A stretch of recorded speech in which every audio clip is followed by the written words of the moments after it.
வணக்கம். 5 மணி செய்திகளை தொகுத்து வழங்குவதற்காக நான் ஆர் தேவப்பிரியன். இந்த நேரத்திற்கான தலைப்புச் செய்திகளை பார்க்கலாம். நாகப்பட்டினத்திலிருந்து 810 கிலோமீட்டர் தூரத்தில் காற்றழுத்த தாழ்வு மண்டலம். 30 கிலோமீட்டர் வேகத்தில் நகரக்கூடிய தாழ்வு மண்டலத்தால் கடலூர், பாம்பன் உட்பட 9 துறைமுகங்களில் 1ஆம் எண் புயல் எச்சரிக்கை கூண்டு ஏற்றம். வங்கக்கடலில் நிலை கொண்டுள்ள காற்றழுத்த தாழ்வு மண்டலம் ஆழ்ந்த காற்றழுத்த தாழ்வு மண்டலமாக வலுப்பெறும். தாழ்வு மண்டலம் புயலாக மாறுமா என்பதை கண்காணித்து வருவதாகவும் தென்மண்டல வானிலை மைய தலைவர் பாலச்சந்திரன் பேட்டி. நேற்று தென்கிழக்கு வங்கக்கடல் பகுதியில் நிலை கொண்டிருந்த ஆழ்ந்த காற்றழுத்த தாழ்வு பகுதி இன்று காலை காற்றழுத்த தாழ்வு மண்டலமாக டிப்ரெஷனாக வலுப்பெற்றிருக்கு. இது தொடர்ந்து அடுத்து வரும் 24 மணி நேரத்தில் ஆழ்ந்த காற்றழுத்த தாழ்வு மண்டலமாக டீப் டிப்ரெஷனாக வலுப்பெறக்கூடும். இதன் காரணமாக அடுத்து வரும் 4 தினங்களுக்கு நமக்கு கடலோர மாவட்டங்களில் கனமழைக்கான வாய்ப்பு இருக்கு. மயிலாடுதுறை மாவட்டத்தில் நாளை முதல் 2 நாட்கள் அதி கனமழைக்கு வாய்ப்பு. நாகை, திருவாரூருக்கு நாளையும், கடலூருக்கு நாளை மறுநாளும் ரெட் அலர்ட். ராமநாதபுரம், நாகை, திருவாரூர் உட்பட 5 மாவட்டங்களில் இன்று மிக கனமழைக்கு வாய்ப்பு. மயிலாடுதுறை, சிவகங்கை உட்பட 4 மாவட்டங்களில் கனமழை பெய்யும் என்றும் கணிப்பு. சென்னையில் நாளை மறுநாள் முதல் 3 நாட்களுக்கு கனமழை பெய்ய வாய்ப்பு. செங்கல்பட்டில் நாளையும், காஞ்சிபுரத்தில் நாளை மறுநாளும் கனமழை தொடங்கும்.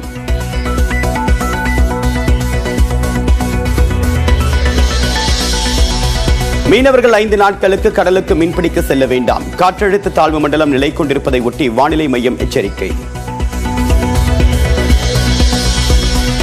டெல்டா மாவட்டங்களில் நாளை முதல் மழை படிப்படியாக அதிகரிக்கும். நியூஸ் 18 தொலைக்காட்சிக்கு தனியார் வானிலை ஆய்வாளர் ஸ்ரீகாந்த் பேட்டி.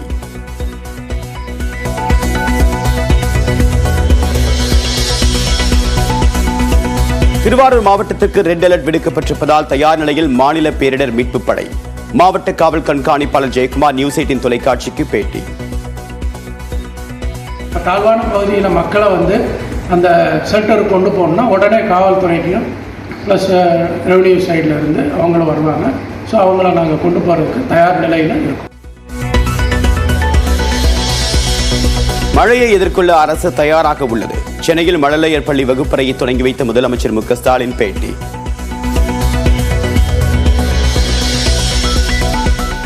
சென்னை கண்ணகி நகரில் குழந்தைகளுடன் அமர்ந்து கொஞ்சி பேசிய முதலமைச்சர் மு க ஸ்டாலின்.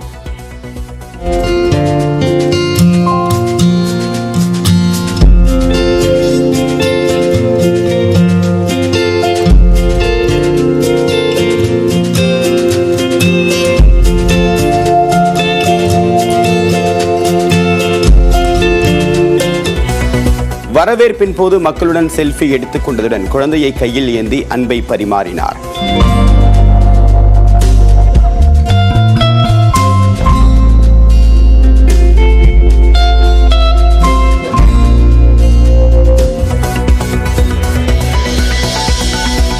ராமதாசுக்கு வேறு வேலையில்லை என்று கூறுவதை ஏற்றுக்கொள்ள முடியாது. விமர்சனங்களுக்கு முதல்வர் பதிலளிக்க வேண்டும் என்றும் பாமக தலைவர் அன்புமணி டெல்லியில் பேட்டி.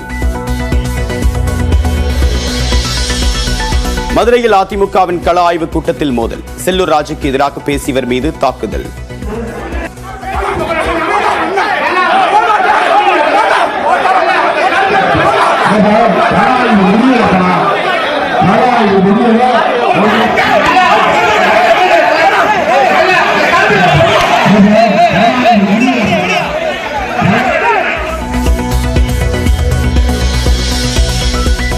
அதிமுக கூட்டத்தில் மோதல் அல்ல, பணிபுரிவதில் போட்டி.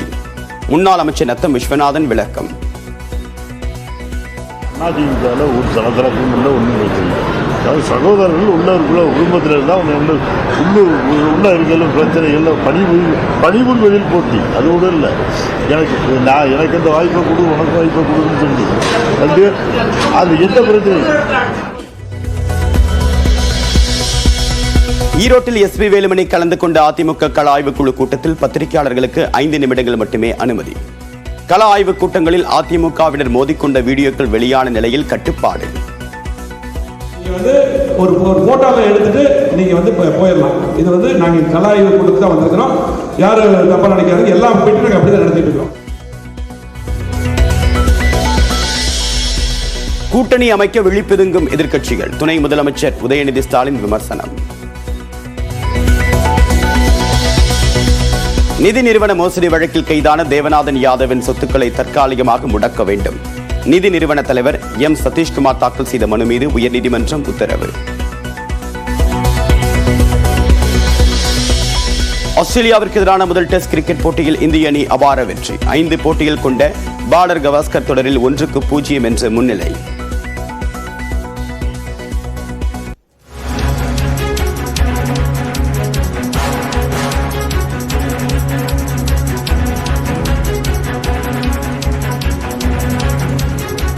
இரண்டாவது நாள் IPL ஏலம் விறுவிறுப்பாக நடைபெற்று வருகிறது. விவரங்களுடைய சிறப்பு செய்தியாளர் சடையாண்டி விவரம் என்ன?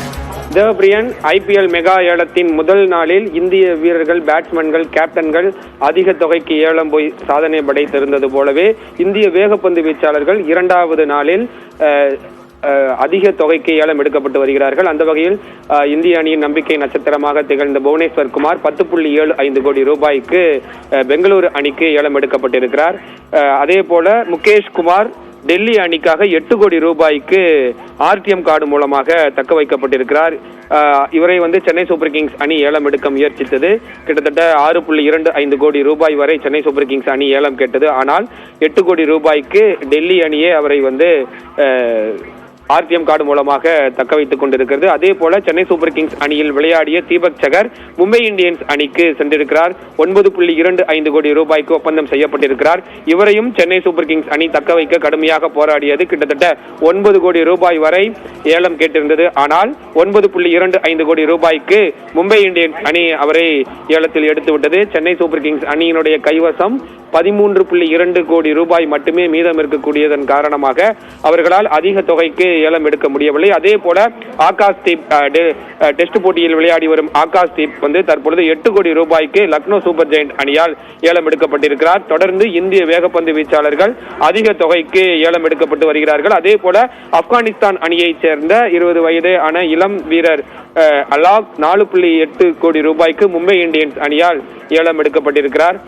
தொடர்ந்து இரண்டாவது நாளில் இந்திய வேகப்பந்து வீச்சாளர்கள் அதிக தொகைக்கு ஏலம் கேட்கப்பட்டு வருகிறார்கள். சென்னை அணியில் விளையாடிய மற்றொரு வேகப்பந்து வீச்சாளரான தேஷ்பாண்டே 6.5 கோடி ரூபாய்க்கு ராஜஸ்தான் ராயல்ஸ் அணிக்கு ஏலம் எடுக்கப்பட்டிருக்கிறார். ஒட்டு மொத்தத்தில் இரண்டாவது நாளில் 10 கோடிக்கு மேல் வேகப்பந்து வீச்சாளர்கள் ஏலம் கேட்கப்பட்டு வருகிறார்கள். தேவப்பிரியன், உங்களுடைய விரிவான தகவலுக்கு நன்றி சடையாண்டி.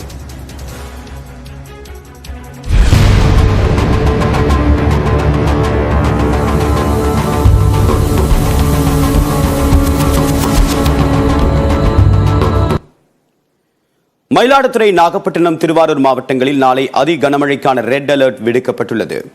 தென்கிழக்கு வங்கக்கடலில் உருவான காற்றழுத்த தாழ்வு பகுதி இன்று காலை 8:30 மணியளவில் காற்றழுத்த தாழ்வு மண்டலமாக வலுப்பெற்றதாக வானிலை ஆய்வு மையம் கூறியுள்ளது. இது நாகையிலிருந்து தென்கிழக்கே 880 கிலோமீட்டர் தூரத்திலும், சென்னையின் தென்கிழக்கே 1050 கிலோமீட்டர் தூரத்திலும் நிலை கொண்டுள்ளது.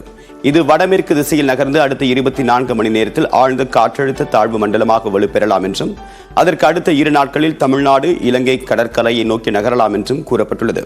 இன்று நாகப்பட்டினம், திருவாரூர், தஞ்சாவூர், புதுக்கோட்டை, ராமநாதபுரம் மாவட்டங்களில் மிக கனமழையும், மயிலாடுதுறை, சிவகங்கை, கடலூர், அரியலூர் மற்றும் காரைக்காலில் கனமழையும் பெய்யலாம் என்று கூறப்பட்டுள்ளது. நாளை மயிலாடுதுறை, நாகப்பட்டினம், திருவாரூர் மற்றும் காரைக்காலில் அதி கனமழை பெய்யலாம் என்றும் தெரிவிக்கப்பட்டுள்ளது. விழுப்புரம், கடலூர், அரியலூர், தஞ்சாவூர், புதுக்கோட்டை, சிவகங்கை மற்றும் புதுவையில் நாளை மிக கனமழை பெய்ய வாய்ப்புள்ளது.